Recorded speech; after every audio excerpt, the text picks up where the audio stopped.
नमस्कार दोस्तों, मैं बहुत बहुत स्वागत करता हूं आप सभी का एक बार फिर आपके अपने ही यूट्यूब चैनल एवरीडे बैंकिंग में, जहां पे आपको अलग अलग बैंकों के प्रोडक्ट्स, उनकी सर्विसेज के साथ साथ और भी बहुत सारे फाइनेंशियल इंफॉर्मेशंस दिए जाते हैं। और दोस्तों, मार्च का महीना लगभग खत्म होने वाला है, शुरुआत होने वाला है अगले वित्त वर्ष का। जी हाँ दोस्तों, जिस तरीके से हम लोग का नया साल हैप्पी न्यू ईयर 1 जनवरी को होता है, उसी तरीके से देश में जितने भी बैंक्स हैं, जितने भी इंश्योरेंस कंपनियां होती हैं, जितने भी फाइनेंशियल इंस्टीट्यूशंस होते हैं, उन सभी का जो नया साल होता है वो 1 अप्रैल से होता है। और उसी दिन से नए फाइनेंशियल ईयर मतलब कि नए वित्त वर्ष की शुरुआत होती है, जो कि पूरा कंट्रोल अपने देश का जो वित्त मंत्रालय होता है, जिसको फाइनेंस मिनिस्ट्री बोलते हैं, उसके अंडर में जो है वो किया जाता है। इसका मतलब ये कि कह सकते हैं कि रिजर्व बैंक ऑफ इंडिया के द्वारा जो भी चीज़ें कंट्रोल की जाती हैं अपने देश में फाइनेंशियली, जो कि आर्थिक रूप से जुड़ी हुई होती है, हमारे पैसों से जुड़ी हुई होती है, उसका जो नया साल होता है वो 1 अप्रैल से होता है। इसके लिए जो है उसे नया फाइनेंशियल ईयर कहा जाता है। दोस्तों, नया साल, नया फाइनेंशियल ईयर शुरू होने से पहले ही जितनी भी फाइनेंशियल बॉडीज है, जितने भी बैंक है, वो सभी जो है अपना सारा डेटा को, सारे रिकॉर्ड का जो है ऑडिटिंग करती है और एक फाइनल क्लोजर करती है, जिसको मार्च क्लोजिंग भी बोलते हैं। और आपने इसको सुना भी होगा। इसका मतलब यह है कि उस कंपनी ने, उस बैंक ने पूरे साल भर में कितना बिजनेस किया, कितना अर्निंग हुआ, कितना प्रॉफिट हुआ, कितना लेनदारी हुआ, कितना देनदारी हुआ, कुल मिला जुला के सारे रिकॉर्ड का जो है एक तरीके से क्लोजिंग करते हैं और एक फाइनल निष्कर्ष निकालते हैं, ताकि वो अपने अगले साल के लिए उनका बिजनेस कैसे रन करना है, अगले साल उनको कौन कौन से अचीवमेंट्स हैं वो पार करने हैं, कौन कौन से गोल सेट करने हैं, ये सभी चीज़ों को एक तरीके से प्लान वे में डिसाइड किया जाता है। अपना जो भी सारा रिकॉर्ड होता है, सारी जो भी कह सकते हैं कि ओवरऑल उनके जो भी ट्रांजैक्शंस होते हैं, वो 31 मार्च तक जो है बैंक बिल्कुल पूरी तरीके से क्लोज कर देता है, ताकि वो अगले 1 अप्रैल के बाद नई शुरुआत किया जा सके। ऐसे में दोस्तों, हर 1 अप्रैल के बाद जो है बैंकों द्वारा कुछ नए नियम, कुछ नए कानून जो है वो बनाए जाते हैं, नए नए चार्जेस रखे जाते हैं। ओवरऑल कह सकते हैं कि वो अपने ग्राहकों को हमेशा जो है 1 अप्रैल के बाद कुछ न कुछ जो है तोहफा देता है, कुछ न कुछ उनको फायदे की बात करता है, साथ ही साथ जो है पेनाल्टी के रूप में उनको कुछ न कुछ नुकसान भी देता है। सो दोस्तों, आज के इस वीडियो में हम बात करने वाले हैं 1 अप्रैल 2021 के बाद भारत में बैंकों में होने वाले उन महत्वपूर्ण बदलावों के बारे में, जिनका आपको जानना बेहद जरूरी है, क्योंकि हम में से लगभग सभी लोग किसी न किसी रूप से जो है बैंक से जुड़े हुए होते हैं। इधर हमारा बैंक खाता होता है, बचत खाता, करेंट खाता, या फिर हमारा कुछ लोन चल रहा होता है, या फिर हमने जो है क्रेडिट कार्ड लिया होता है, 4 व्हीलर 2 व्हीलर। कुल मिला जुला के देश का हर एक नागरिक किसी न किसी तरीके से बैंक से जुड़ा हुआ है। ऐसे में अगले वित्त वर्ष बैंक की क्या प्लानिंग है, बैंकों की ओर से कौन कौन से बदलाव किए जा रहे हैं, इसका नॉलेज होना हम सभी को बेहद जरूरी है। अगर इसकी नॉलेज हमें नहीं होता है तो हमें जो है कहीं ना कहीं जो है आर्थिक रूप से नुकसान ही होता है। बहुत सारे ऐसे बदलाव होते हैं जो कि बैंकों की ओर से लगाए जाते हैं चार्जेस के रूप में, और उसके बारे में हमें कुछ जो है पहले से पता नहीं होता है, तो हमें जो है थोड़ा सा जेब ढीला हो जाता है। ऐसे में दोस्तों, आज मैं आपको बताने वाला हूं 1 अप्रैल 2021 के बाद भारतीय बैंकों के द्वारा जो किए गए कुछ महत्वपूर्ण बदलाव हैं, वो आपको जानना बेहद जरूरी है।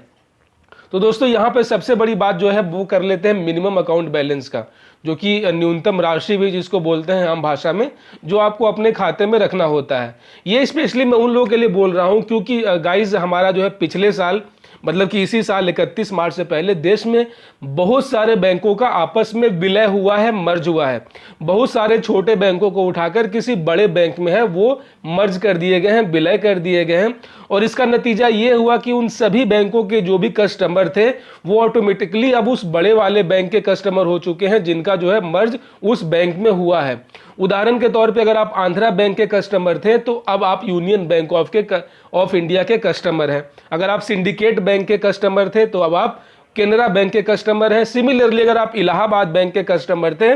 तो अब आप जो है केनरा बैंक के, इंडियन बैंक के खाता धारक हैं। कुल मिला जुला के ये बैंक का नाम और पहचान बदलने के साथ साथ जो कस्टमर का जो बैंक होता है वो भी बदला जा चुका है। तो चूंकि ये सभी बदलाव जो है पुराने वित्त वर्ष में ही किए गए थे, ऐसे में ग्राहकों के ऊपर किसी तरीके का कोई फर्क नहीं पड़ा। लेकिन चूंकि अब अगले वित्त वर्ष से जो है बैंक अपने नाम से जो है चीज़ों को रन करेगी, हर बैंक के अपने पॉलिसीज होते हैं, अपने नियम होते हैं, कानून होते हैं। ऐसे में वो पुराने लोग जो कि अब इस नए बैंक में शिफ्ट होकर आए हैं, उनको जो है 1 अप्रैल के बाद जो है उनकी ही बात माननी पड़ेगी, उनके रूल्स को, उनके रेगुलेशंस को, साथ ही साथ उनकी जितनी भी फैसिलिटीज हैं वो माननी पड़ेगी। सो दोस्तों, अगर आपका बैंक भी मर्ज हुआ है तो जो है आपका पुराना आईएफएससी कोड 31 मार्च के बाद जो है पूरी तरीके से इनवैलिड हो जाएगा। अब आपको जो है अपने नए वाले आईएफएससी कोड के साथ ही आप कोई ट्रांजैक्शंस कर पाएंगे, क्योंकि बैंकों द्वारा छूट दी गई थी कि 31 मार्च तक लोग अपने पुराने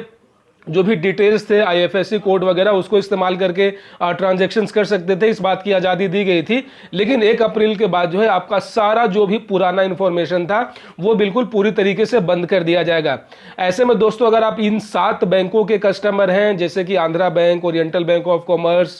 कॉरपोरेशन बैंक, इलाहाबाद बैंक, तमाम ऐसे बैंक जो कि किसी बैंक में मर्ज हो चुके हैं, तो आपका अब जो पुराना आईएफएससी कोड होगा वो 1 अप्रैल से काम नहीं करेगा। तो जरूरत है आपको कि आप बैंक जाकर पता करके जो है अपना आईएफएससी कोड अपडेट करवा लें।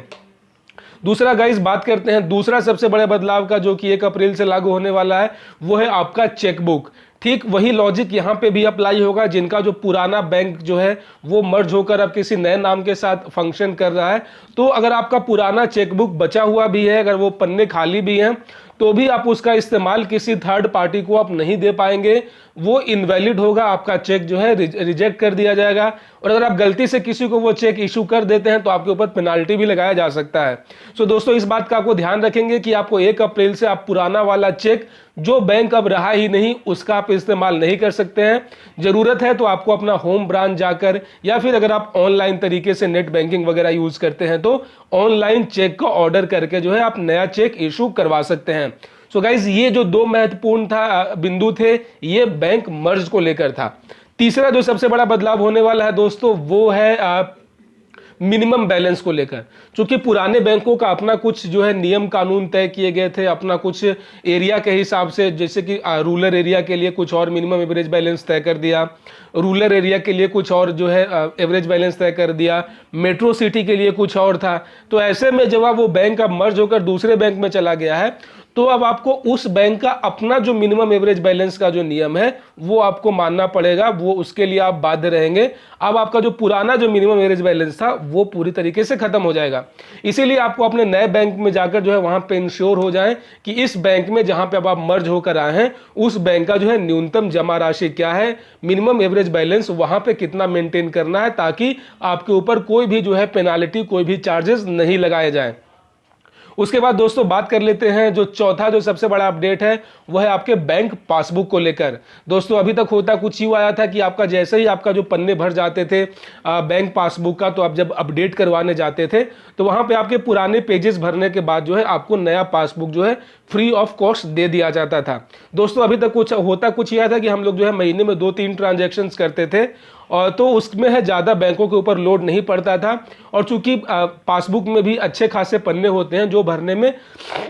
जो है 2 या 3 साल लगते थे पहले, लेकिन चूंकि अब सभी लोग जो है यूपीआई बेस्ड एप्लीकेशंस का इस्तेमाल बहुत ही धड़ल्ले से कर रहे हैं, गूगल पे, फोन पे, पेटीएम, ऐसे तमाम बहुत सारे एप्लीकेशंस हैं जो कि आपके बैंक खाते से ही जुड़े हुए होते हैं, जिससे आप कोई भी ट्रांजेक्शन करते हैं तो उसका जो रिकॉर्ड है आपके बैंक में मेंटेन किया जाता है। ऐसे में दोस्तों अगर आप यूपीआई एप्लीकेशन का इस्तेमाल करके अगर आप डेली 10 या 20 ट्रांजेक्शन करते हैं तो आपका महीने में जो है 2 या 3 पासबुक भर जाएंगे। तो इस प्रॉब्लम को जो है टैकल करने के लिए बैंकों ने अब जो है आपको हर तिमाही, मतलब कि हर क्वार्टरली सिर्फ और सिर्फ आपको एक ही पासबुक फ्री ऑफ कॉस्ट दिया जाएगा। अगर आपका 3 महीने के अंदर अगर आपका पुराना जो पासबुक है वो पूरी तरीके से भर जाता है तो आपको जो है नया पासबुक इशू करने के जो है आपको चार्जेस देने पड़ सकते हैं, जो कि 40 रुपए से लेकर 200 रुपए तक का मैक्सिमम है। अलग अलग सरकारी और अलग अलग प्राइवेट बैंकों द्वारा अपना जो है एक नया राशि तय किया गया है। इसीलिए दोस्तों अब आपको इस बात का ध्यान रखना है कि अब अगर आपका पासबुक जो है 3 महीने के अंदर अंदर अगर भर जाता है, अगर आप दोबारा पासबुक के लिए अप्लाई करते हैं तो आपको जो है उसके लिए भी आपको चार्जेस देने पड़ेंगे। तो दोस्तों ये थे कुछ महत्वपूर्ण बदलाव जो अभी तक जो है बैंकों की ओर से जारी किए गए हैं। अगर इससे संबंधित कोई और नया अपडेट, कोई और नई जानकारी सामने निकल कर आती है कि 1 अप्रैल के बाद आपको कौन कौन से महत्वपूर्ण बदलाव जो है बैंकों द्वारा किए गए हैं उसका आपको सामना करना पड़ेगा, उसका मैं एक अलग से आपको वीडियो बनाकर जरूर से जरूर दूंगा। तो दोस्तों आशा करता हूं इस वीडियो से जो है आपकी सारी जो पिक्चर है वो क्लियर हो चुका होगा, आपको पूरा इंफॉर्मेशन मिल चुका होगा कि आने वाले 1 अप्रैल के बाद बैंकों द्वारा कौन कौन से बदलाव किए गए हैं और आपको अपनी तैयारी कैसे रखनी है। सो दोस्तों दीजिए मुझे इजाजत, मिलते हैं फिर किसी और वीडियो में किसी और नई जानकारी के साथ। तब तक अपना बहुत सारा ख्याल रखिए। जय हिंद।